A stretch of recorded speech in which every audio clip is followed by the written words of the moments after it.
The information discussed on Talkin' Money with Jeff Tarbell is believed to be from reliable sources. However, no responsibility is assumed for inaccuracies. No statement made on this broadcast should be construed as a specific recommendation of a particular investment product. Views expressed are those of the speakers and do not necessarily represent those of CBS Radio. Use only as directed.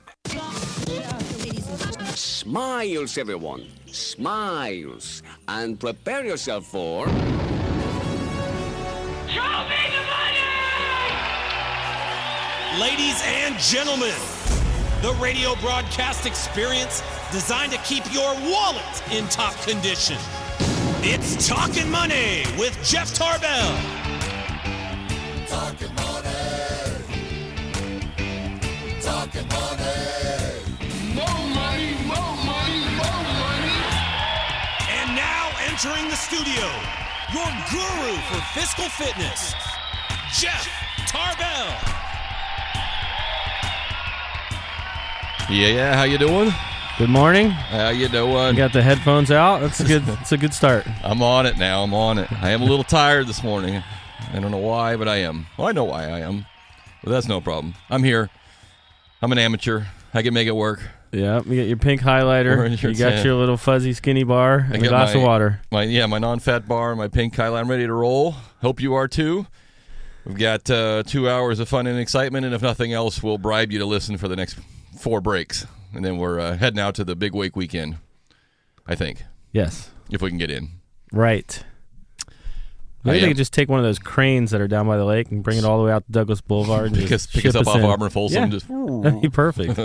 I'm right here. Just grab the gray truck and lift me up there. Yeah, we'll see how that goes. Wear the headphones. You just put that little thing on the top. If you were out there last week or yesterday, let me know how it went.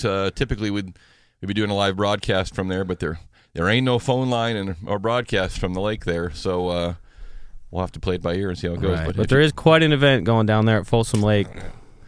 We got to. Is Chris in the studio? I can't even see him. Oh yeah, there he is. You're standing up, and you're all dark blue there. I could hardly see you standing there.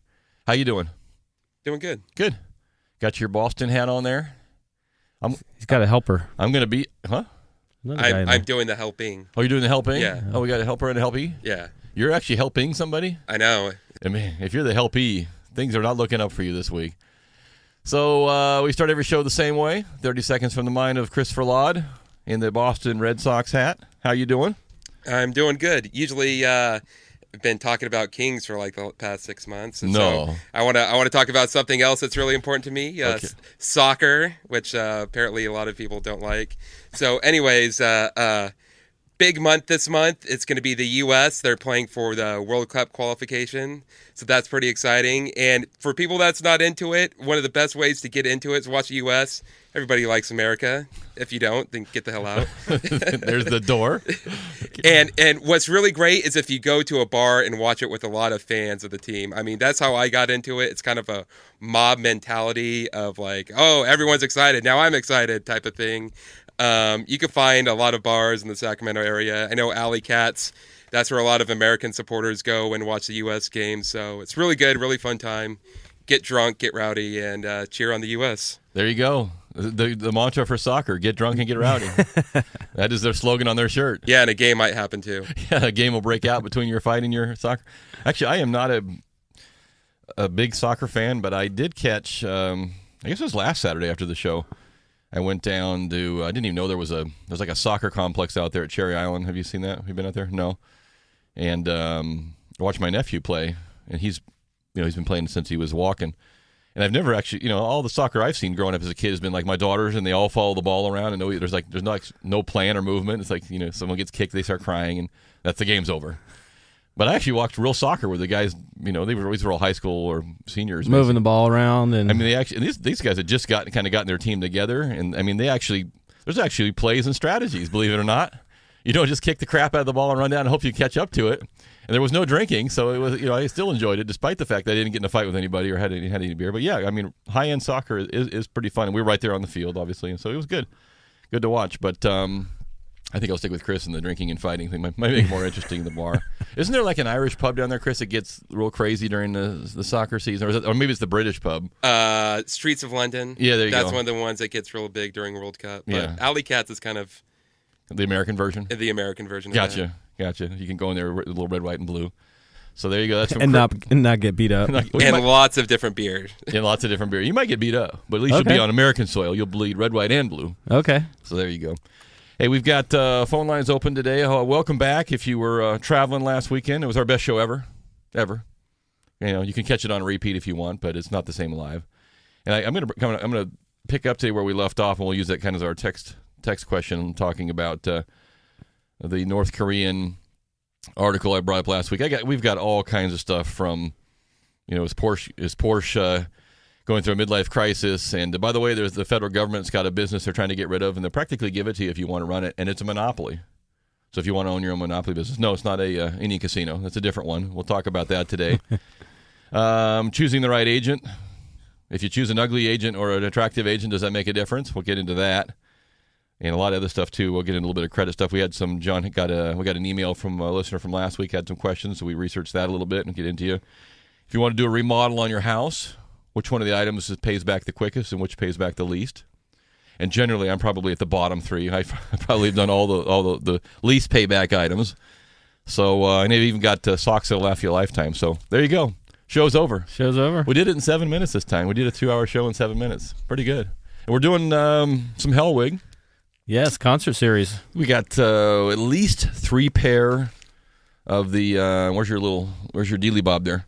3 pair of the lead rocker, former Stray Cat Lee Rocker. Is that right? Yes, that's right. He's playing. When is that concert? That's this month. That is this month, and toward the end. I thought it was end of June. June 22nd. Okay, up at the Hellwood Winery in Amador, and it's got to be just about damn near perfect in the evening up there right now. Cause up a little higher, a little cooler. Not much, but you get there in the evening, and their outdoor concert series starts up. Right, Saturday, June 22nd, with Lee Rocker, the Stray Cat. That's the first one, so we got time. We'll give away some passes to that as well. Take your calls and questions. We got some River Cats baseball if you want to do that. Got some Round Table Pizza if you want to inspire us with your geniusness, or just overwhelm us with your BS. One of the two. We'll take either. And our phone number is here if you want to jump in today, 339-1140, 1-800-920-1140, and you can text me at 441140. As I mentioned, this is the weekend of the Big Wake Weekend. I don't have any more passes to give away for that. If you've got them, good for you. If you don't, get out there. But remember, please, don't show up at the front gate at Granite Bay Ramp expecting to buy a ticket. You've got to get it either online, or you can now, probably today, you can just go buy them in person. And I did see, so we were out there, was it Thursday? Thursday night? Thursday night, yes. Yeah, Thursday night. So we were out there just kind of walking around, checking the place out. All the big boats were there, but they didn't have the engines in them yet. They were kind of putting them together. Those are a fascinating piece of equipment. Or their left side, I don't even know what you call it. A little fin, metal. Little fin, made out of solid steel that the giant cable had to pick up just to get it bolted on there. Yeah, so it was pretty interesting. But I did notice as we were coming out that as you right by the intersection of Douglas and Auburn Folsom, there on the south side of Douglas, there's a big, huge white tent, and they're going to have parking back in there, and you can buy some tickets there. And if you want to avoid the mess entirely, you can go out to Sierra College and park. They'll bring you in. You can buy your tickets over there too. So just don't show up and expect to get a ticket at the gate, and you cannot park inside the event. Right. Unless you already have your pass. And you can. I did see on the news last night, you can bring lawn chairs, you can bring ice chests, you can bring all that. You can bring food, just no bottles and no alcohol. So hopefully that makes some sense. And I hope they have been getting. You got huge stages set up there, sponsored with Skip's Music and a variety of different local bands. And yeah, it's a festival type of a feeling for sure. And they've been getting enormous press. Yes. All over for a first year event. And did you read in the paper there that the promoter of that, the owner of that series moved from wherever he was to Granite Bay. So I didn't know that. He lives locally now. Okay. So they're getting their bang for their buck. I don't know what they're paying for and what they're getting for free, but they're getting a lot of publicity. I mean, you compare that to what Hangtown gets, and Hangtown's 45th year, and we'll get a little article in the Bee, or maybe somebody will show up and talk about it, and these guys are getting some huge publicity. If you've never seen one of these boats, they're quite incredible just to see. I wouldn't sit in that thing. I'm telling you right now. No, I'm not even in a. I don't know how they know who's next to them, and maybe they don't give a damn. They just go fast. I guess go fast, turn left, like a NASCAR, But even if there was nobody else on the course, you sitting in that little cockpit, 200 miles an hour. Across the water. And you just look at that thing, and it looks like nothing more than a kite that's just missing the string. It's just ready to, whew. And I'm sure we'll see, you're bound to see one of those some liftoff. Go up in the air. I don't know how you don't. Yeah. And unfortunately, there maybe won't be a lot of wind today, but you still get a lot of wake up. I don't know. I've never seen one in person, other than when John and I walked up to the next one. I've never seen one move. Yeah. Well, it's funny being out there the other day. It brought back a memory for me back growing up back east. I saw them run on the Delaware River probably 30-some years ago, and just an amazing thing, just watching them just shimmer across the water. And what I didn't, I guess after all this publicity, I didn't know that's not the only race going on. I mean, we saw these little cracker box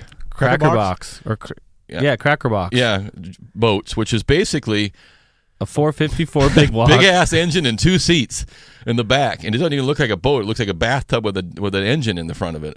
Great analogy. And I don't know. Again, I wouldn't want to ride in the back of that thing either. That thing doesn't look very comfortable. Literally, the back of the seat was the back of the boat. Yeah, with a big 454 with no hood, no nothing.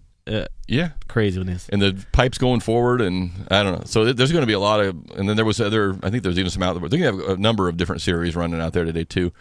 I did see the jetpack guy last night on TV. Oh, did you? Yeah. So I actually looked at, would you love to own one of those? But about $90,000. I mean, you got to turn it into a business. Yeah.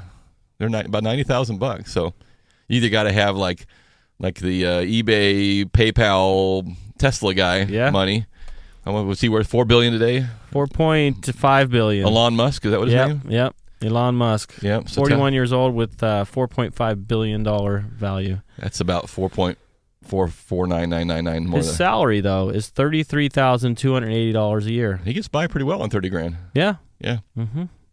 And that's more like it.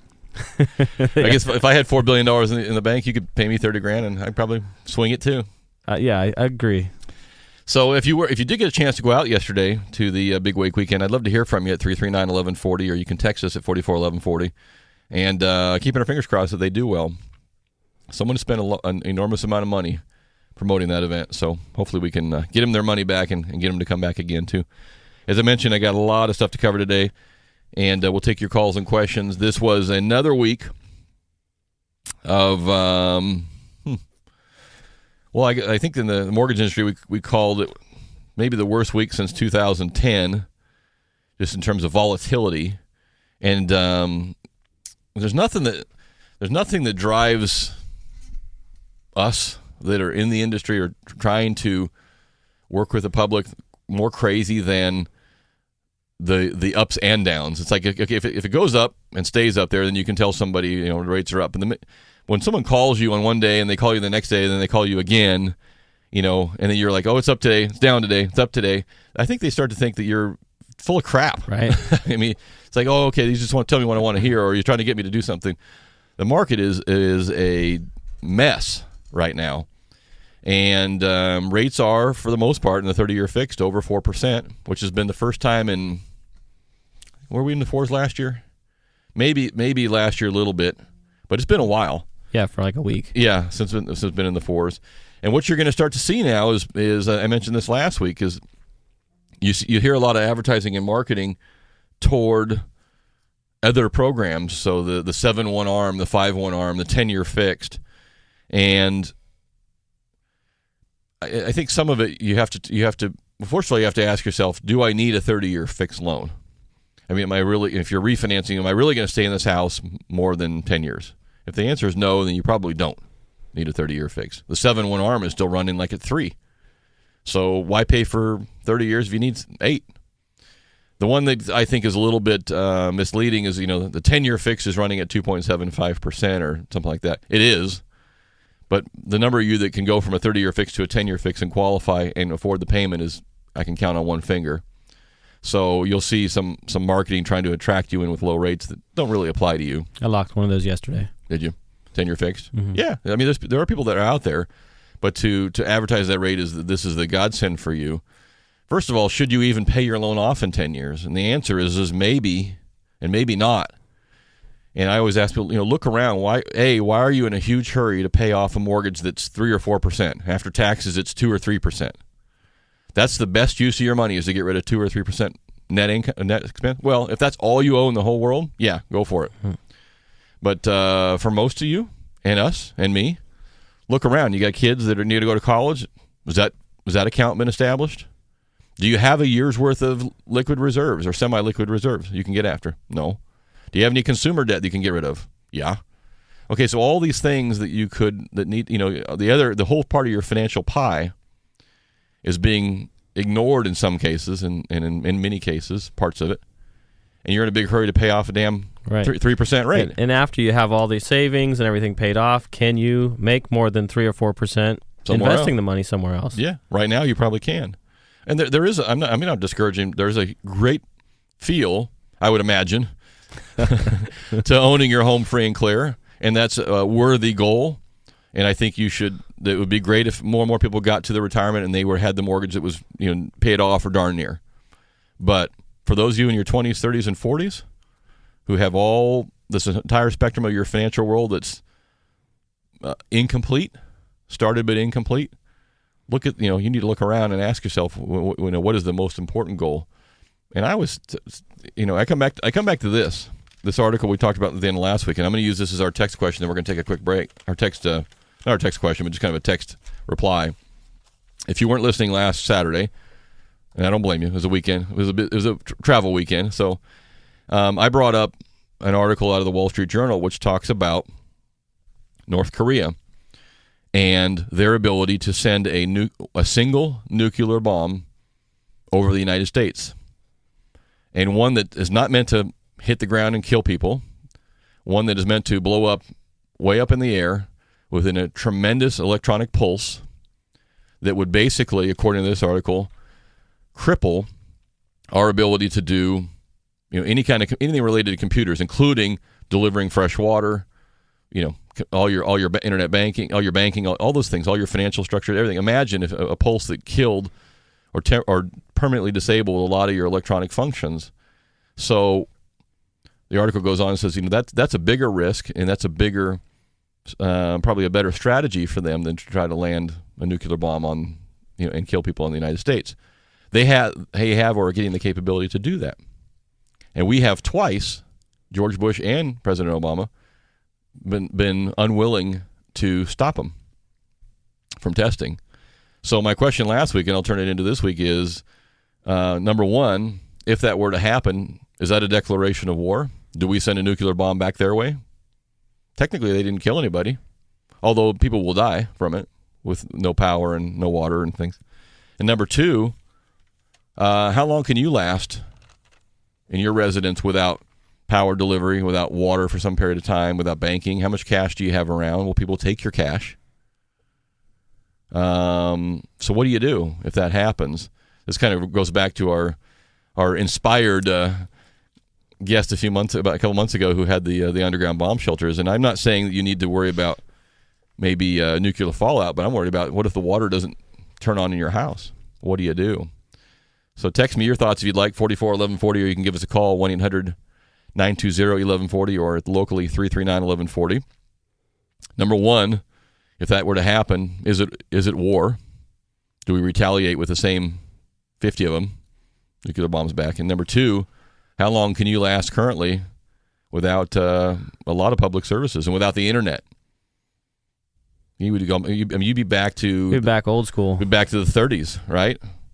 How much gasoline do you have stored? You can't store gasoline very long. It doesn't work. What do you do? Maybe we'll get those Tesla battery cars. So we'll talk about that when we come back. We got to take a quick break. You got a quiz question for us? If not, I got one right here. Go ahead. Sure, I got one. I'm gonna go sideways a little bit here. Okay. Indonesia. Yep. Talking Indonesia. So legislators are coming out with proposed new criminal code that would change their proposed sentences. So my question is, what are name one of the 5 offenses that currently is not a crime in Indonesia? So it is an offense that is not a crime in Indonesia currently, but will have a proposed sentence of 5 years if this legislation goes through. And some of the things we do here every day, even on this show. 339-1140, 1-800-920-1140. You can text us at 441140. From the 916, I was out at the lake yesterday. Well, how was it, 916? And what are one of the 5 new things that if you do in Indonesia, go to prison for 5 years, which right now there's no law against, and we do it all the time in this country. This is Talking Money. My name's Jeff Tarbell. That's John Fodorero. We're going to be right back, Jack. Talking money. Well, alrighty then. We're back to Talking Money with Jeff Tarbell.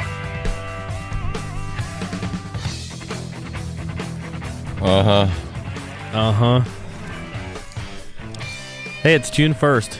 Everybody wake up. It is June. Well, we're getting calls and texts, but let me see your list there, your quiz there.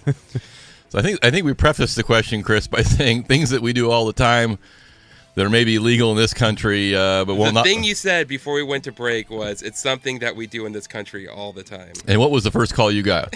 Beating your wife. Yes, of course. We do that all the time in this country, and it's legal in all states. No. And prostitution is not on the list either. I'll read you these here. So, well, I'll change. I'll make it a little easier. I'm guessing we got a winner. We did not get a winner. Oh, okay. No, but I'll change it because I'll read the 5.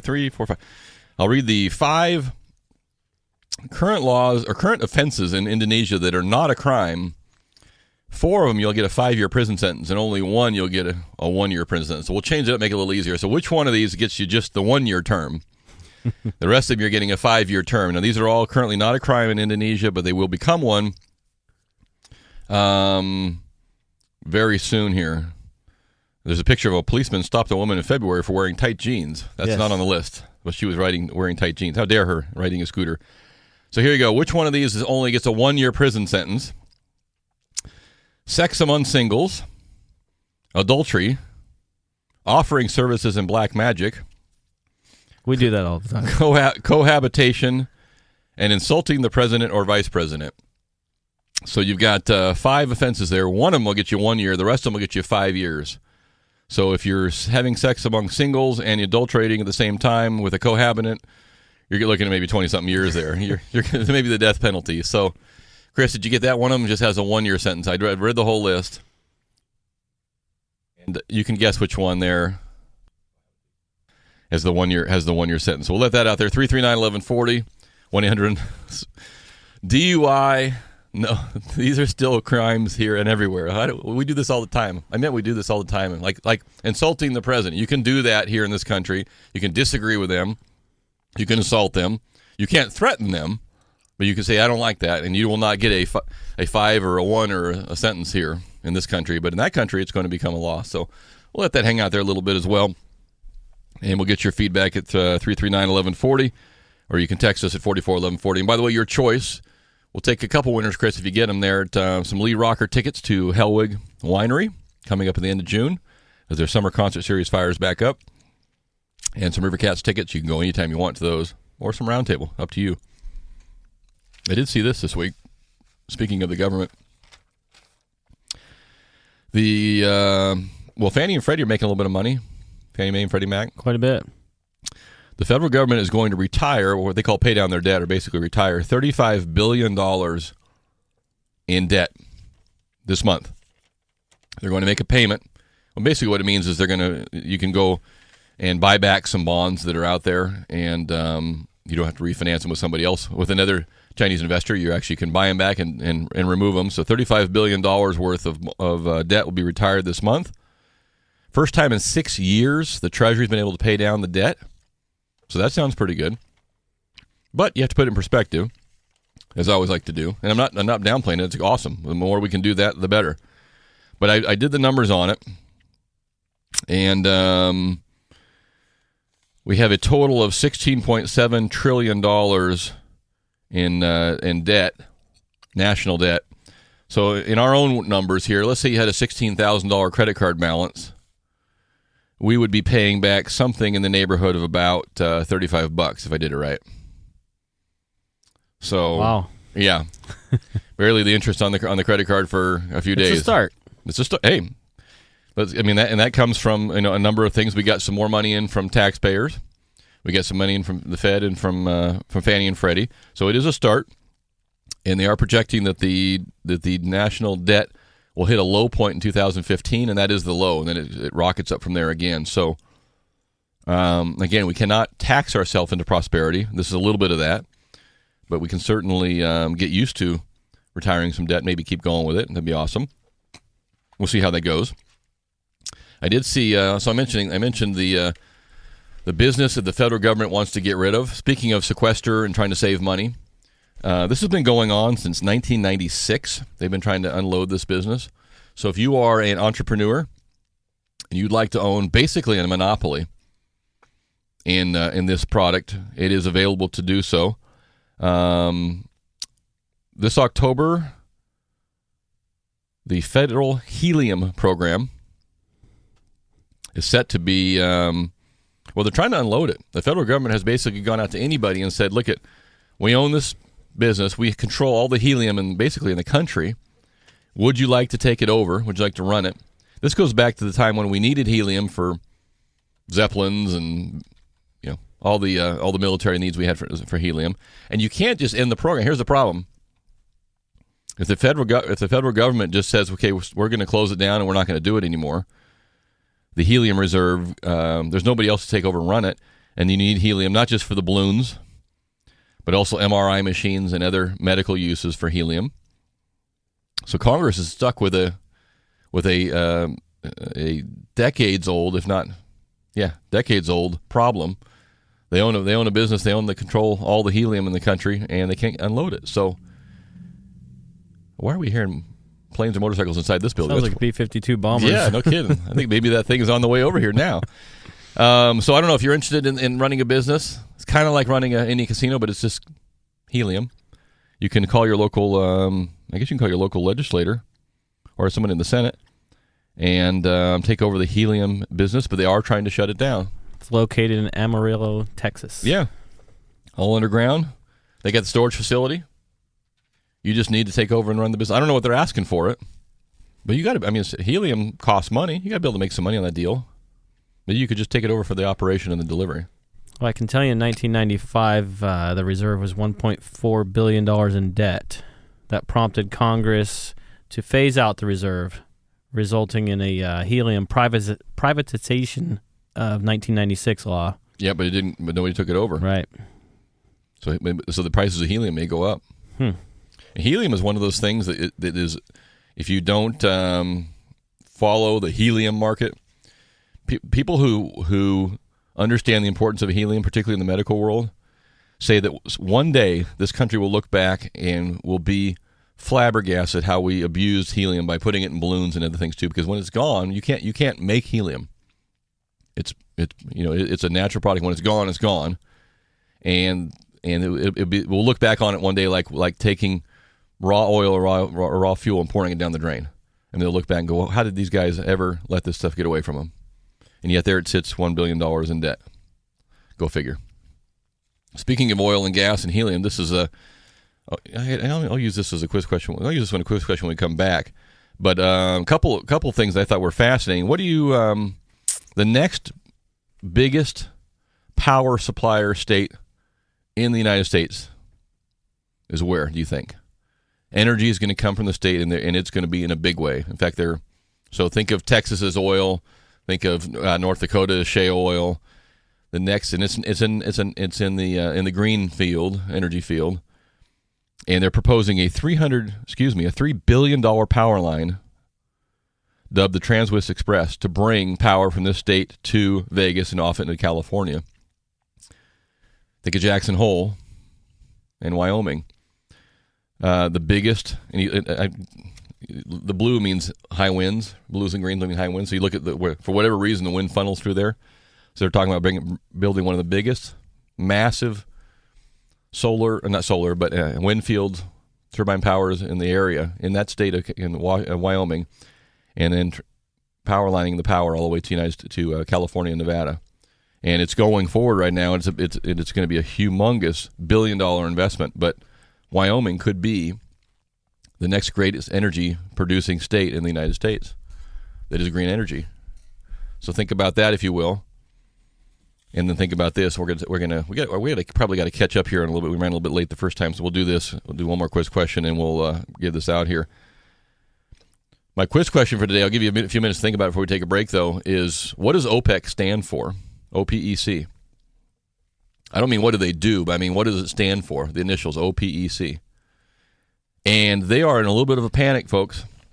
We got them on the run. I mean, how many years has OPEC controlled what we do? Forever. And right now, particularly, you look at Algeria, Nigeria, Angola, Venezuela, even Saudi Arabia. Imports from selected OPEC members since 2007 are down near 80% in some countries.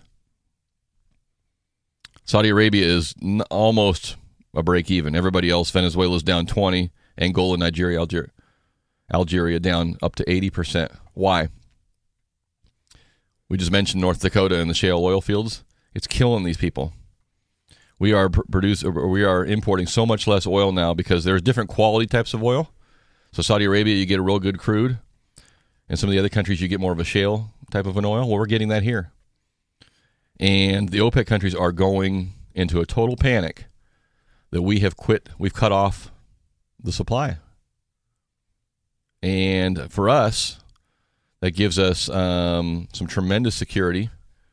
It also puts money back in our own country, which I think is the greatest thing. A, you're not sending money to another country.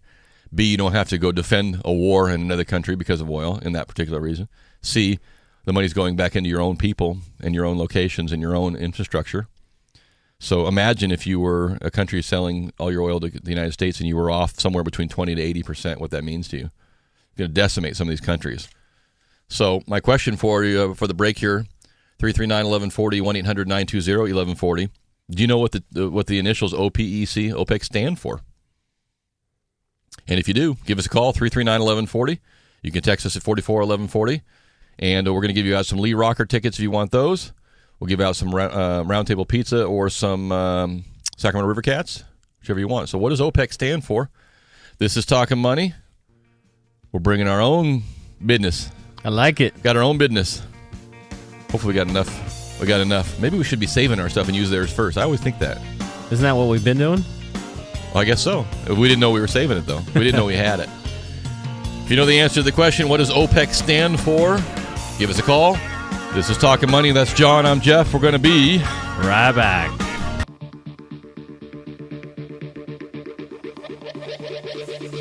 Talkin' money. And we're back. It's Talkin' Money with Jeff Tarbell. People are smarter than you look. Absolutely. Smarter than you text. How are you? Welcome to final segment of the first hour. Remember, we're going to, whether you like it or not. So hang around for hour two. I'm going to do all real estate hour two, talking about all kinds of things. Finding the right agent. Is an ugly agent better than an attractive agent, or vice versa? What you should do if you're remodeling. Some things about credit. We had some questions about manufactured homes. So I'm going to get into all that in hour two of two today. Also, some interesting issues about transferring your house into a trust. So we'll get into that because there is some recent rulings in the California courts that have not been so good for that. But I mentioned before the break, my question was, what does the term OPEC, OPEC, stand for? The American energy boom is deepening splits within the Organization of Petroleum Exporting Countries, OPEC, threatening to drive a wedge between African and Arab members as OPEC grapples with a revolution in the global oil trade. And what happened? OPEC members gathering in Vienna will confront a disagreement over the impact of rising U.S. shale oil production, with the most vulnerable countries arguing that the group should prepare for production cuts to prop up the prices. So, how do you fight an increase in supply, particularly when the supply is not coming from your own backyard? You cut your own production back, and you get a higher price for what you are doing. So what they want to do is cause a little bit of an oil shortage. So that's a little bit of a finance war, if you will, right? So I've got my marbles, John's got his. I'm selling my marbles now. All of a sudden, John's not selling as many. So would your natural reaction be? Okay, John says, okay, well, I'm not going to sell 10 marbles a day. I'm going to sell 4. So what prevents me from selling 14 to pick up the slack? Or maybe I can't pick up the slack. Maybe I'm producing as much as I can. So interesting to see how that shakes out. But OPEC and the OPEC nations are getting a little nervous that we have figured out how to squeeze a little more oil out of the ground than they thought we could, or now we're willing to do it. Some will tell you that we've always had the ability, we just haven't had the desire, or the price hasn't been high enough to justify the cost to do it. Right? If gas was $1 a gallon, you probably couldn't afford to get the expensive shale oil out of the ground. $4 a gallon, we're doing good. It's like gold. Gold goes down low, people just stop looking. Right. They know where it is. They just stop digging for it. Gold goes up $1,000 an ounce. Fire the machines up. We got money to dig. 400 an ounce. We'll wait. We know where it is. We'll wait. So it'll be interesting to see how this shakes out. But yeah, if your business is off, as I mentioned, in Algeria and Nigeria and Angola, if your business is off 60 to 80%, and that's basically all you produce in that country is the ability to sell oil, you're screwed. It's gonna hurt. I mean, what else do you do? Anybody going to Algeria to go snow skiing? No. In the popular tourism business? No. So I don't know. Watch out. See where that goes. Speaking of gas and oil, a little bit of a interesting in the automobile world. A little bit of interesting discussion going on about the Porsche company. Porsche was taken over recently by the VW folks, and some people think Porsche has lost its mojo. What is the number one selling Porsche right now? They only make 3. Boxer. Oh, they make 4, I guess. They make the Boxer, the 911, their flagship, the Panamera, which is the 911 with the 4-door, basically, and the Cayenne. Which do you think sells the most? Oh, I still got to say probably 911 overall worldwide. Not even close. The Porsche Cayenne, the SUV, what people call the non-Porsche, sells more than all the rest of them combined. Last year, 72,000 units. More than all of them combined. Yep, more than the 911, the Panamera, and the Boxer. And because they make the Cayman too. I guess the Cayman S. So 72,000 units were sold of the Cayenne, and Porsche is now coming out with the Cayenne and a smaller version of the Cayenne, the SUV. And people are wondering out loud, if Porsche is not selling the 911 as their number one car, are they still the number one sports car, maker, and the sports car to have in the 911? They only sell like 30,000 of the 911s. So the folks at Porsche are getting a little nervous. And by the way, can you take your Bitcoins and buy a Porsche? I still want to get a 911 one day. Do you? Yeah. Or 930. What's a 930? Turbo. The older version or the newer version? Older. Yeah. Just for giggle. Yeah. Well, if you're along with the Harley and everything else on the list. If you're billionaire Philip Anschutz, you could do that. As I mentioned before the break, the single largest wind-powered project in the world coming out of Wyoming. John was doing a little research online there before the break. I knew his name sounded familiar. I said, I think that's the AEG guy. And John looked up and said, that ain't all. So he's made his money in oil, you said, right? Correct. So he's going to put, can he afford a $3 billion project, do you think? Yes. Okay. So he made all his money in oil, but what else does he own? You were reading all kinds of stuff. Yeah, then he got into entertainment companies. He co-founded the Major League Soccer, as well as multiple teams. There you go, Chris. He owns part stake in the Lakers, the Kings. He owns part of the venues of Staples Center, O2 Arena, Home Depot Center. Forbes ranked him 38th richest person this year, actually. $10 billion. Apparently he's a quiet guy. Doesn't like to get out and talk much. He's only held 2 interviews in over 30 years. Wow. Formal interviews. So he's busy making, you don't make billions by talking. He's hanging out at the ranches. He's just buying up land and, a couple 9 million acres here in Utah, Wyoming. His ranch in Wyoming is 500 square miles. Not 500 square acres. 500 square miles. 9 million acres, 250. Yeah, 9 million acres along the Utah-Wyoming border. Philip, get out and cut the grass, damn it. You got 9 million acres to go. So, that guy's made a few bucks. He probably could. It's interesting, though. So he made all his money in oil to begin with, and now he's going over to wind power. my guess is he'll make something come out of that. Absolutely. And the key, by the way, for us in California, the key to this project is he needs to sell power. He needs to get his power to California. California has a rule that says our distributors of power must distribute a certain amount of green energy, and they try to lean toward California companies, but he's trying desperately to get in and be part of that that deal. So, and we haven't had remember we were having all those power issues for a while. We were going to brownouts, and we haven't had one of those in a while. I'm trying to figure out, did someone fix the problem, or it was just we're on to a new emergency now? But That's a good point. I haven't thought about that in a while. But we need more. I mean, we need more supply. Our state's not going to get any smaller, I don't think. So anyway, here you go. We can use we can buy. Can we use Bitcoins to buy either a Porsche or a ranch? No. Actually, I think maybe. Well, they're trying to. Really? Did you see the $6 billion virtual Bitcoin operation shut down this week? And here's the problem. It was alleged to be nothing more than a huge money laundering I did see that, yes. Scam. Or not scam, but money laundering operation for laundering drug money and other forms of illicit funds. They're putting into Bitcoins, and then you can trade Bitcoins for other services. So a $6 billion money ring was shut down this week. And Liberty Reserve was the name of the company. Largest Bitcoin exchange in the world is now owned or taken over by the federal government. So there are other exchanges going on. I guess for some reason the Bitcoin concept is not sticking in my head. I'm not sure. How does the U.S. government usually doesn't want any competition? How are we allowing another currency to compete with the U.S. dollar? And if you understand the Bitcoin business, please give me a call, 339-1140, or if you own some Bitcoins, 339-1140 or 1-800-920-1140, or you can text me. I'm guessing that it's a play on the barter, the barter co-op or barter services, and you get barter credits. I'm reading the Wikipedia here, and I don't even understand it still. Cryptocurrency.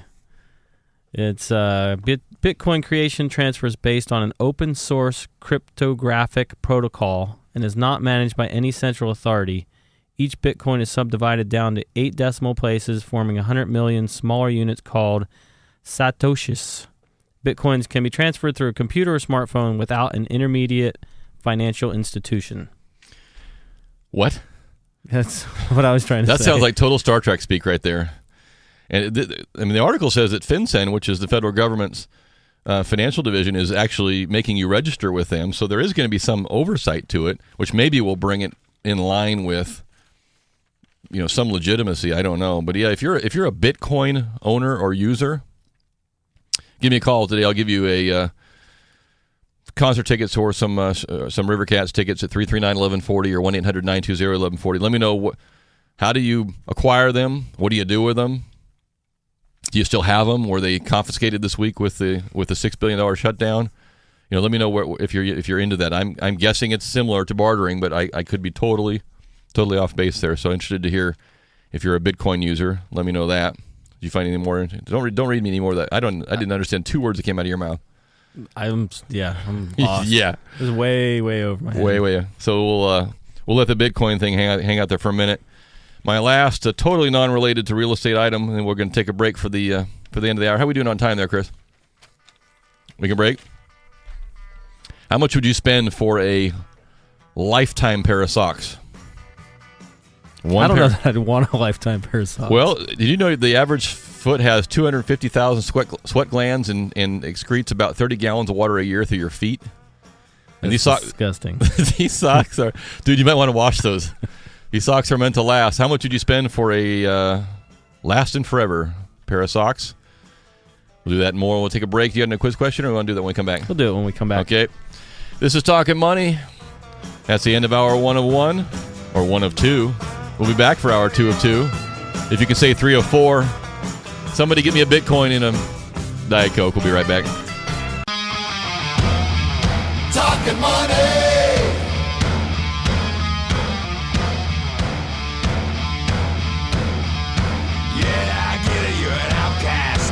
Under attack, always coming in last, bringing up the past. No one owes you anything, I think. You need a shotgun blast, a kick in the ass, so paranoid. Watch your back! let's get back to action with Talkin' Money and your host, Jeff Tarbell. Yeah, how are you doing? From the 916, Mike says, hey, Phil and Schutz and the Cook brothers, KOCH, are originally from my hometown of Wichita, Kansas. Isn't, no.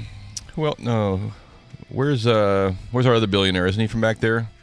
Buffett. He's not Kansas. He's, I'm brain fade today. Where's Buffett's from? That same area also. Man, there's a lot of money back in there. So thanks, Mike, for tuning in, and thanks for texting us. Mike's out in Roseville. Maybe he's heading out to the Big Wig weekend as well. John mentioned there during the break that up at Hellwig was, we're giving away the concert tickets, which start at the end of the month, but they have another big event coming up next Friday? Next Friday, June 7th at Hellwig Winery. They're having an Oysters, Bubbles, and Barbera dinner. Okay. It sounds like a good time. Barbecued oysters, fresh raw oysters. Go out there and check it out. Apparently, they will have the Tamales Bays Oyster Girls. I'm not sure what that is, but it sounds fun. Barbecued oysters. Yeah. Can't go wrong. Definitely. So if you want to get tickets for that, it's hellwigwinery.com, and you can check them out online, get some tickets in advance for the event coming this Friday in the evenings. The place is just gorgeous up there, so particularly nice in the evening. So go check that out, and we'll be giving out through the rest of the show today. Hey, Chris, did we give away? Did you give away some Lee Rocker tickets during the other winners, or who was? What? Okay, some Rivercast. We have some tickets left, so we'll give away some concert tickets. I'll tell you what we'll do right now. If you want to go see Lee Rocker, former Stray Cat, up at Hellwig, June 22nd, I will give you a pair of tickets right now. If you give us a call, 339-1140, and give Chris your name and your address. You don't have to answer anything. You just have to know your name and address, which for money you is going to be plenty a task. On a Saturday morning. And then we have to be able to read Chris's writing, which is twice as hard as the original task. That's why I email it. That's why you email it to you? So you type it? Okay, good. So we'll do that. So if you are available and would like to go see Lee Rocker and the concert at Hellwig at the end of the month on the June 20th? 22nd. If I ask you one more time, I'll just pin it on my forehead there. We will give those to the first caller who can use them and can go. 339-1140. Give Chris a call there, and he will take your name and address and get those out to you. I mentioned before the break that my last obscure financial thing, and we'll get into all real estate all the time from now until the end of the show.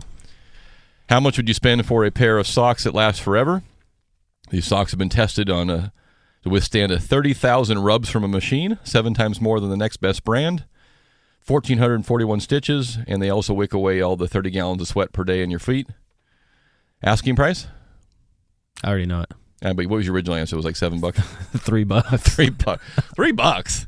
Like a pair. I didn't quite get the question. It's like a pair of Peds at Walmart. I didn't realize that this is something just one pair of socks. That's all you need. Well, these are promoted toward hikers and skiers. So industrial. $25 a pair for the ultimate sock, and there was a name for them. The Darn Tough Vermont line is the name of the sock. That is very attractive. Yeah, the Darn Tough Vermont sock. So there you go, $25, and you got a pair for as long as you need them. Right. I still think you do need to wash them, though. So I think I wasn't implying you just keep wearing them forever. I think you could take them off and wash them, should you choose to do that. But they last forever. Okay, gotcha. So there you go. And just to help you out there, so Warren Buffett was born and raised in Omaha, Nebraska. Omaha, yeah. Sounds like Wichita. It has an A in it. It's close. Nebraska, Kansas, all that area. St. Louis, Missouri. They're all going through. Current net worth, $53.5 billion. And Philip Anschutz is only $10 billion? That dude better get to work. I'm telling you. The only reason he's not doing any interviews, he's like 1/5 down. $53 billion. What do you do with $53 billion? You give away whatever you want. 52. Yeah. After $1 billion, I mean, what is it you can't buy with the second billion that you couldn't buy with the first? I guess you can't buy a $3 billion power line, but beyond that, good times. Hey, we're going to do a lot of real estate this hour. As I mentioned this week, we are having to get used to the federal government getting us used to rates changing, and they're doing it probably in a smart way. What you do, I call it death by 1,000 paper cuts. The federal government is a enormous buyer of bonds and treasuries, and so they're buying, which brings the prices down. what they would like to do is stop buying first, and then next what they'd like to do is start selling. So imagine, and I was talking to my dad this week. Imagine that you own any commodity, you own as much as anybody in the world, and you don't really want it anymore. But if you quit buying it, the prices goes down. So you have all this commodity in your left hand, and you want to stop buying, but you don't want to ruin your own value, right? So you have, the minute you say I'm not going to buy anymore, what you hold goes down by 25%. You're shooting yourself in your own foot. So how do you have to kind of get people used to the fact. You need to kind of float it out there a little bit. We're gonna stop this. You don't actually stop, but we're gonna stop this. We're talking about stopping doing this. At the same time, you have to try to reduce your acquisition, and then try to release some of your holdings. It's a very difficult position. There probably isn't any graceful way to do it entirely without either burning one bridge or the other. And so what's happened is the Fed is, making comments saying, earlier this year they were saying, okay, we'll probably keep doing this through the year. So everybody said, okay, great. So 2014, we'll worry about it next year. It's kind of like being on drugs, right? They're feeding you drugs and you don't want to stop. You got to stop, but they just keep feeding you, and you just keep putting it off, saying, the high is so good, it'll last forever. Well, the high is coming to an end. The high is the government's involvement. And so how do you wean yourself off? We need a severe detox program from federal intervention. We need to get back to just having the government get out of, the majority of our lives in that term of investment. So there's no easy way to do it. But this week they said they could do it within the next meeting. They could stop buying. Well, people looked on the calendar and they're like, oh my God, the next meeting is like June 12th. 12th or 18th, something like that. It doesn't matter. In the next couple of weeks. So everybody started flipping out. Because you don't want to be the last one at the dance, right? You got to. So okay, well, if they're going to stop buying, then rates are going to go up. So rates go up. You don't have to wait for the event to happen. People just start assuming that they will go up, so they go up on their own, just through the trading event. So rates started to climb. People stopped buying bonds, or they start asking for higher rates, and then the next day you'll see, oh no, we didn't mean next meeting. So then you'll see a little trickle down and then back up, and it is nauseating for people trying to follow it. And we're now at a point again where when you start going, all you've ever heard is 2s and 3s. Now you're talking about 4s. There's a little bit of a slap across the face if you're a borrower, whether you're refinancing or buying a house, and you call up and you finally got your house in contract. Okay, I'm ready to go. Oh, your rate today is 4.1. What the hell happened? Last time I talked to you was 3.5 or 3 3/4. Well, that was when you went into short sale 3 months ago. Things are moving. So you get a little bit of a it takes a little bit of reality has to hit in a little bit, and that's hard to do. So we're going to see. I think it's going to have a little bit of effect on maybe some of the enthusiasm initially on buying a home. Now, the reality is the difference between 3 3/4 and 4.1 on an average loan amount of a couple $100,000 is not probably worth discussing. It's minor, unless but it's a more of an emotional thing. So here we are. Well, too, and here in Sacramento, at the same time, we're starting to see some more inventory. We're starting to see some more resale sales coming out. So I still think we're going to we still have that demand thing here. So there's no question. There's no question. It just takes you. It's like when you first hit the water and the water's a little cooler in the pool than you thought. Whew. Yeah. I do more than whew. Yeah, it didn't knock you out. It just made you go, what? So 4. And then you'll get used to 4s, and then and I think that's their plan, is let's slowly pull these up in a little bit. I mean, think about if they said nothing, and then one day they just woke up and the Fed said, "Oh yeah, we quit buying this last week." Rates would probably go to 6 because nobody would know. It would be such a panic mode. Nobody would know what to do. So you got to kind of eke it out there a little bit and get people used to 3.99, 4.1, 4.5. It's going to go that way. We're going to get back to 5. Not this year, probably, but we're going there. 5's not the end of the world.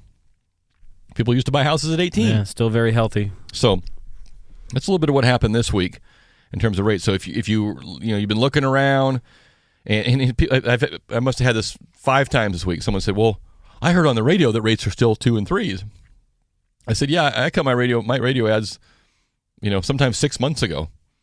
And radio ads don't change by the day. They're booked sometimes by weeks or months. So what you hear on the radio is something that someone placed weeks ago, months ago. When you call for somebody by the hour, and I tell people, if you call me after lunch, you may get a different response.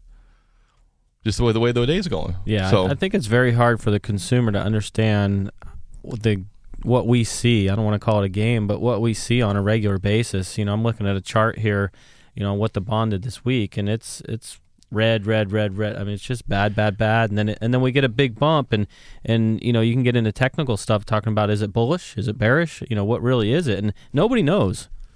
Well, I don't think the average borrower equates interest rates the same way they look at the stock market. I mean, if you could talk to anybody and say, "Oh, the GM was up today or down today." Oh, yeah, I mean that happens. They introduced a new car or things and go. Yeah, they go up and down all the time. But people don't realize. I mean, the bond is another investment. And people invest in it or they don't, or it goes up and it moves up and down, and how rates are offered is tied to those rates, and they're tied to certain note rates, 3% coupons or 3.5% coupons, and they move up and down by the minute, by what people think. But there's I don't think people see the same equation as the two together, and until you understand that they're identical in terms of the way they're traded and people look at them, and the way I think bonds in many cases are a great predictor of what people see in the future, not necessarily what happened today. If you anticipate the Fed is going to do something in June or September or 2014, then the bonds will anticipate those in advance, and before the event even happens, the effect has already taken place. The rates have gone up or they've gone down. And when the actual event actually occurs, sometimes there's not a lot of movement. Oh yeah, we planned for that 6 months ago, dummy. That's already been priced in. We already knew that was coming. So the bonds are a little different. They look out a little farther. But if you understand that dynamic, it'll be a lot easier for you to understand when you call, and you get different quotes on a daily basis. So that's one of the things that happened this week, and that was the big one. And so we'll see where that leads us. It is interesting though that the stock market still hanging in there, did okay. The consumer sentiment came out. Consumer sentiment was more upbeat and rose in May, although spending in April was down, primarily due to gas and some other things too. So the stock market, again, for some reason, continues to just kind of roll along, and it sees what it wants to see, and it sees generally good news. And this is interesting. I hadn't seen this graph before, but here is the kind of the breakdown of who owns stocks and who doesn't. And the term "the rich get richer" is a fact. Income level, the percentage of people who own stocks, people who make under $20,000 a year, only 14% of them, 14% participate in the stock market. If you make under 30% or under $30,000, up to $30,000, about 27, about a quarter you do. And then up to $50,000, about 40%, and $75,000 and more invest in stocks at 81%. So many of the people who most need, and I bet you if you plotted home ownership on that same income breakdown, it would probably be very similar. And what are the two things that have made net worth really climb this last year? Home prices, or home values, I should say, and stock values. And if you're in the $75,000 a year income and more, and 81% of you own a home and are in the stock market, you've had one hell of a good rise in values. And those of you who most need a little extra help besides your daily living are not participating in those two categories. And so you're seeing a tremendous gap starting to widen between the haves and the have-nots again. Yeah, we did see a sell-off at the end of yesterday in the Dow, down about, I think it closed down about 209. So there could be, June will be interesting to see. Yeah, on a year-to-date figure, they're still up. But right. Yeah, that was absolutely. that was a good one-day. I mean, I shouldn't say good, but a healthy one-day drop. So looking at some of the areas, we'll take a break here and we get another quiz question out for you. But looking at some of the areas by change in home prices, obviously the one that has the biggest 72% change in prices from 2000 to now, and that's up and down, by the way, is the Pacific region, California, Oregon, Washington. And the Mid-Atlantic and the South Atlantic, which would be your Washington and your eastern coast, is about 50%. So it's very strange. You look at the graph. I mean, we have the most biggest decline and the biggest return, and you look at some of these Midwest states, and in and around the Great Lakes and in and around the Dakotas, they really didn't have a big boom in prices, and they didn't have a big retreat either. They're just kind of chugging along. So they don't see the bigger swells like we have out here and down in Florida. So you got to ride the wave. Sometimes you ride it up, and sometimes you drown. And right now we are poking our head back above water and starting to regain a little bit. So if you are not in the home buying or the stock business, purchase business, is it too late? Did you miss the wave? Some people say you might have on the stock end of things. And the real estate end, maybe most people believe there's still room to go. So it's interesting to see, but it'd be nice if we could get more people that were in the under 50,000, into a home. Yeah, definitely. And let them ride that up a little bit too, and they will become then, the next level. That's how you get them going. So interesting information out of that. Got a lot of good real estate stuff we'll come back to also. Yeah, and since we're talking about real estate, I just wanted to say congratulations to all the Master Club members that are in yesterday's Business Journal. Quite a spread of folks out there selling quite a bit of real estate. Masters Club means over $1 million? Or they have different categories? Different categories. So there you go. A lot of realtors doing very well there. You got a quiz question for us for the break? Yes. So we're all happy people, right? Around the states, around the countries. I am friggin' ecstatic. I can tell. Pump up the enthusiasm here. Our question here, quiz question, is which country is the happiest of all currently ranked? And how do they rank a happy country? Beer sales? What there's all they doesn't say, but they rank them. It's the quality of life. Okay. That they're enjoying. Okay, so there's some questionnaire you must have to fill out. Who fills? Nobody's ever asked me to fill out a happy country questionnaire. I know Chris probably failed that exam. Did you fill out? That's because they listen to your show and they know you're not happy. I'm always happy, Chris. It really has to do with the Better Life Index that ranks the developed economics on quality of life criteria. Of course it does. So, which is the top country, the happiest country? Yes. There must be like 8 Disneylands there. Happy people. Who knows? 339-1140. No taxes, maybe? 1-800-920-1140. There's not a country with no taxes. I'm just throwing something out there. Okay. Or you can text us at 44-1140. Lots of beaches. Which is, which, I'm not even going to. Beach. B-E-A-C-H. Beaches. Welcome to our beaches. 339-1140, 1-800-920-1140. You can text us at 44-1140. Which is the happiest country on earth? This is Talkin' Money. We're going to be right back, Jack. Talkin' money, talkin' money. Well, alrighty then. We're back to Talkin' Money with Jeff Tarbell. I jumped right into it there, didn't we? How are you doing? We get a winner on our happy country? No. This should be fairly easy. The United States is number 6 on the list. So 339-1140, 1-800-920-1140. You can text me at 44-1140, which is the happiest country on the list of happy countries. And the United States was number 6. Correct. You said they got some fairly good beaches there, you think? I think. Maybe some I have not been there. I'd like to go. And so we'll let that hang out there a little bit as well. What else can we... yeah, I'll let that go. We have some decent beaches. Maybe some surfing. Although, maybe sharks. I'm not sure. Don't be scared. As it gets hotter here, it gets colder there. Okay. Was that on the air? Yeah? That was on the air. That was on the air as it gets hotter here, so it's... Oh. Yeah. Or vice versa. Or vice versa. So we'll let that hang out there a little bit. Which is the happiest country on earth? Disneyland is not included.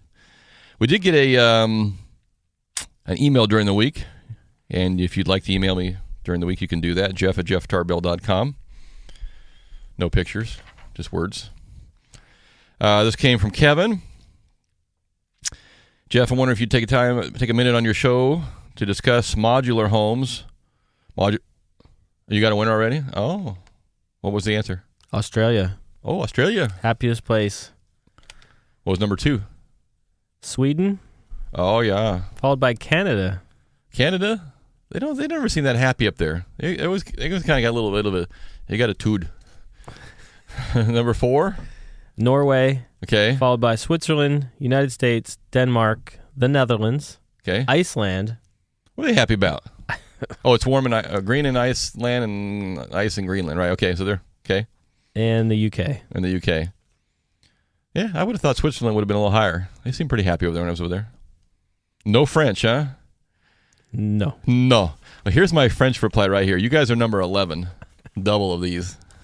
Like, I did not find anybody happy in France, other than happy we were leaving. Anyway, I digress. Hey, from Kevin, Jeff, can you discuss modular homes, modular home loans, whether or not you recommend them? My father has discussed the desire to buy some acreage property in the Lincoln, Penryn, or Forest Hill area to build his retirement pad. Been researching the cost of building plus land.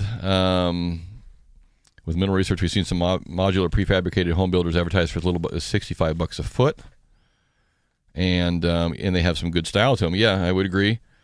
Should we pursue this? I read most banks want such a modular home loan. Blah blah. Okay, so you are talking to somebody who owns a couple manufactured homes currently, and I probably have developed and built over my career 20 to 30 of them as spec projects over the years, in all over the place. And I used to do them for a reason. No, Germany was not on the list. I did them because at the time, the USDA program, which I was doing a lot of, which 100% financing, would only allow a brand new manufactured home. They wouldn't allow a resale of a manufactured home. I believe that's still the case. So I couldn't find any houses that were low enough in price, to get the USDA buyer into, and then could meet the quality, and so I just started building them, putting them on land. I buy an acre to 3 acres and put a brand new manufactured home on it with a warranty, and I would sell a buyer a brand new home. And when I built them, or when I ordered them with 2x6 construction walls, snow load up. They were not cheapo units. They were really nice, and I did some that were log sided. I did, you name it. And they were very nice units, and I did a lot of that with a lot of success. And so the question is, do I think they're a worthy, option? Yes, I do. I think what happens is that in many cases, particularly not so much in California, but in other parts of the country, the manufactured homes are built as cheaply as possible, and they're sold to the lower income end of the stratosphere, and those people don't take care of the properties as well as they should, and that happens here too. And so when people look at them, they look like hell. And yes, some of the components of them are not well built, and so, some of them will come out with more like an RV style toilet rather than a porcelain toilet. It's the way you order them. So there are some facts about them that are not built as great. You can order them as nice as you want. Some of them are gorgeous. I mean, really nice. Yeah. Well done all the way around. So here, when I did them, I put them on permanent foundations, and hooked them up all the services. And in some cases, you could not tell, because I always like to order the ones that had like an offset deck and different things. And so in the way I would set them, we're looking at them, you couldn't really tell. And particularly, you go one step farther and build a garage onto them. And then you would, in many cases, a couple of them you would never have known had I not told you. So they're a great value. The problem is they don't hold their value as well. That goes in California as well. And the financing world, in large part, doesn't like them. And yeah, I know modular is different than manufactured. I got you. They're same concept, but and we'll talk about, there's modular manufactured, there's kit homes, there's you name it. There's all kinds of things you can do. The lending community looks at where in many cases at where the plumbing is installed. So there are some cases where you can order a modular kit to be delivered, and it's really the walls or the kind of the framing that comes out. If you order, where basically the walls and the kits come together, you put it together on site, you install the plumbing and the electrical on site. that is, for most parts, considered a stick-built house.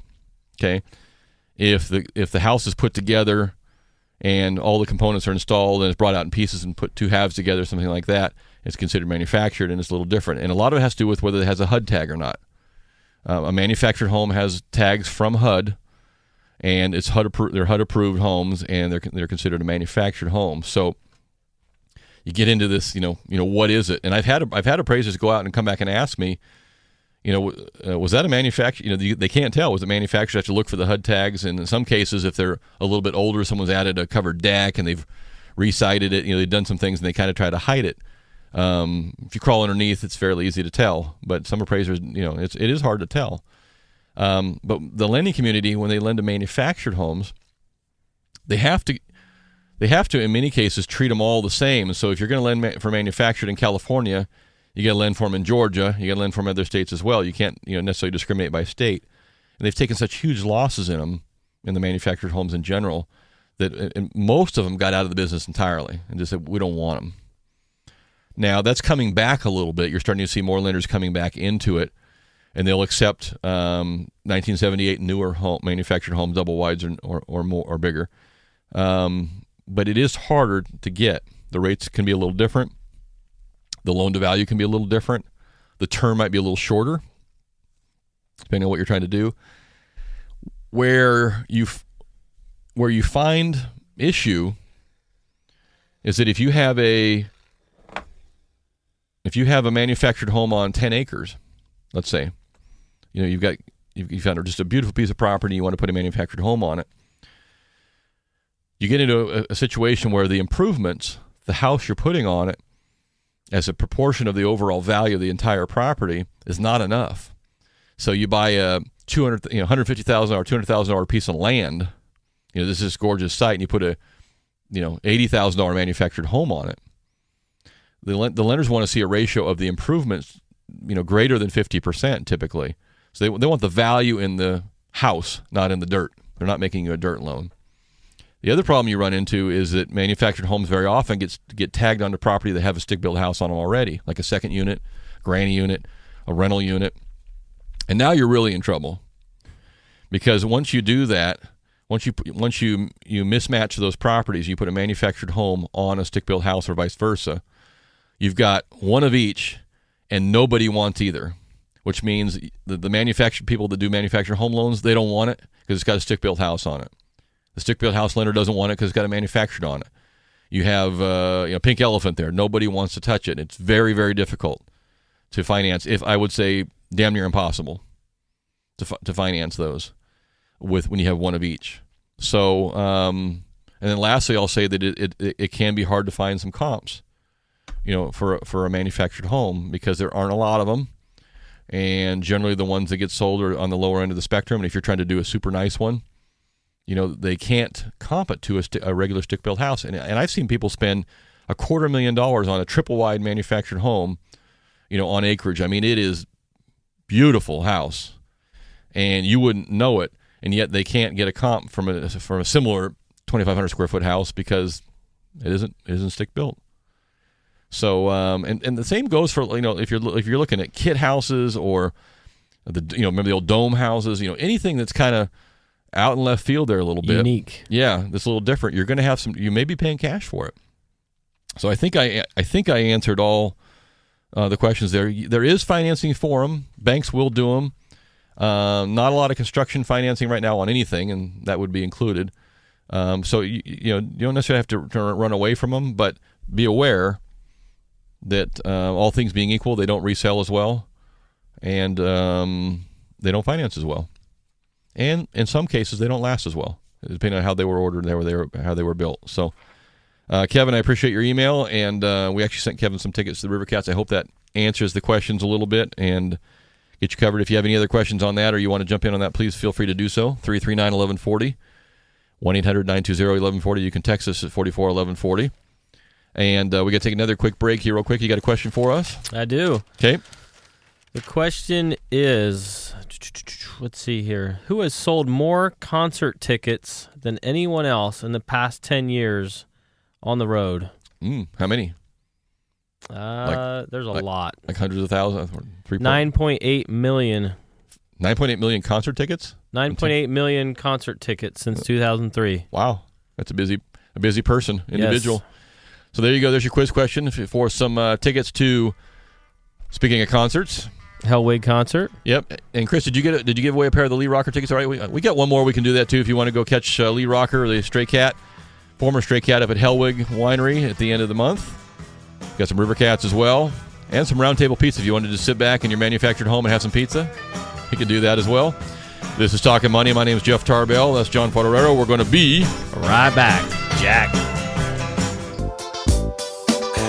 Talkin' Money. And we're back to Talkin' Money. And here's Jeff Tarbell.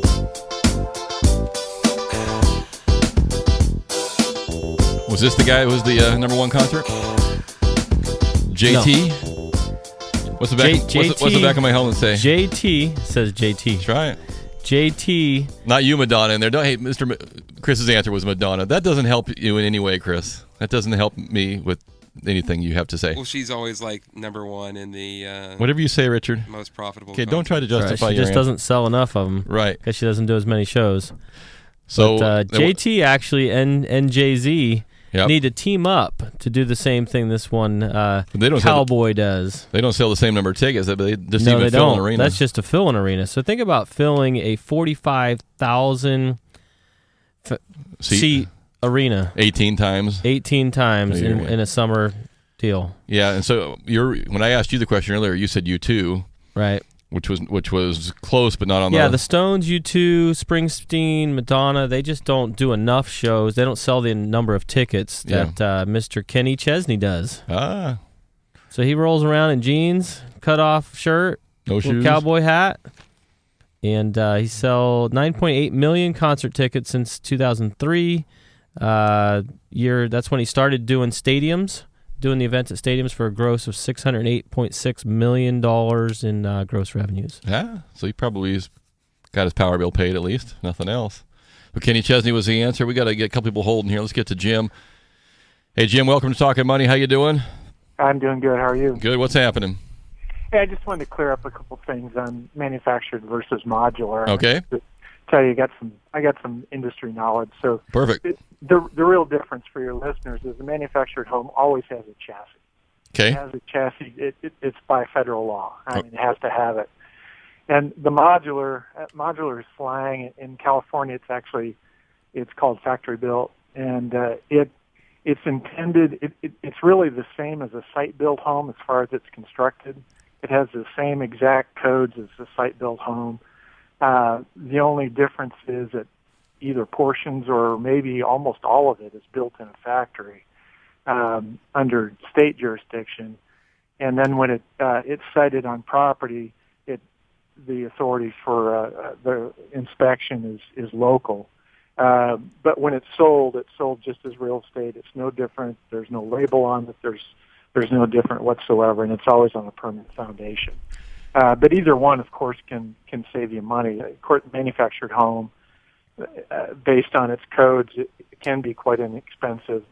The factory built or modular, not so much because it's using California codes. So.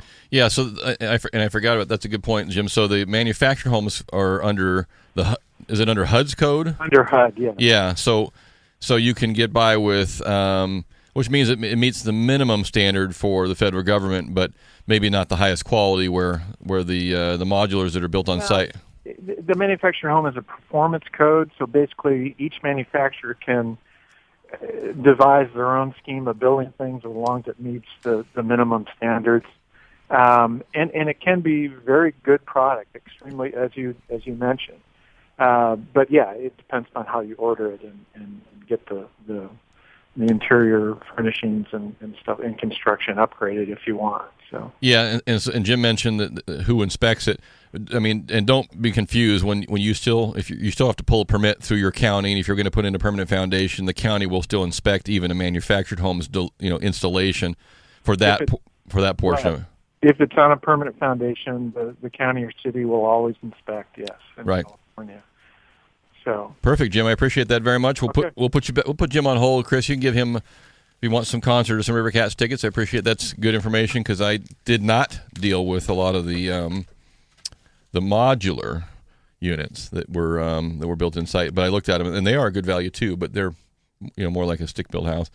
So speaking of, let's and I mentioned USDA earlier because I did a lot of those early on, and I want to mention this to you because there's some of you still have USDA loans or are looking at them now. USDA is the only lender that has a little bit different perspective on things when it comes to getting their money back. And their perspective is we want our money back. And we're going to get our money back. So prior to October 22nd, 2012, so October of last year, any loan, USDA loan that was originated prior to October 22nd of last year had a very strict policy with USDA, and that is if you go into short sale or foreclosure or whatever, if they don't get all their money back, they have the right and they have the history of getting their money back from you. That means tax refunds. That means attaching your wages. That means by whatever means necessary, they can and have been known to get their money back. So think long and hard on a USDA loan about letting that house go because they can and will come after you for their money, and it can be fairly aggressive to do that. That rule was modified last year, but only for the loans going forward from October 22nd on. So, and that was something that wasn't widely known. It has some great advantages for USDA, and zero down was one of them. But the disadvantage was they want their money. So if you are someone who has a USDA loan prior to October of last year, be very, very aware that if you have to, for some reason, default on that loan, that they can and probably will come after you for the funds by whatever means necessary. So that can be a little tough to deal with. One other thing I want to talk about that John and I were dealing with this week a little bit was this. Speaking of short sales and foreclosures, there is if you are somebody who has short sold your home in the past year to 3 years ever, and you are considering or contemplating getting back in and buying another house, I encourage you, if not implore you, to look into your credit immediately. And that even if you short sold last year and you got 2 more years to go, look into your credit right now and find out how whoever the lender was, Wells, B of H, Chase, et cetera, it doesn't matter who it was, find out how that has been reported on your credit report. Because what is happening is that, and I don't know, and I haven't been able to figure out yet if it's only people who had a couple lates first and then went into did a short sale. I don't know that there's any rhyme or reason to it. But some of these short sales are being miscoded on your credit report and they're being read as a foreclosure. The language should be very, very clear on a short sale. It should say settled for less than full balance and closed. If it has any other language like, foreclosure process and close or something, any other language like that, it's going to cause you some issues down the line for getting another loan. Because what happens is the lending community uses an automated system that automatically pulls in your credit report called DU or LP or, FHA uses different versions. GUS is one of the government ones. But the automated system pulls in your credit report that we run, and it looks for certain codes. And if that code reads foreclosure, even if maybe the words might say, settled for less than full balance, the foreclosure code is in there. Yeah, if it's tagged as a then it automatically kicks you back out and says no, you can't buy, or you got to wait 7 years for conventional or something else too.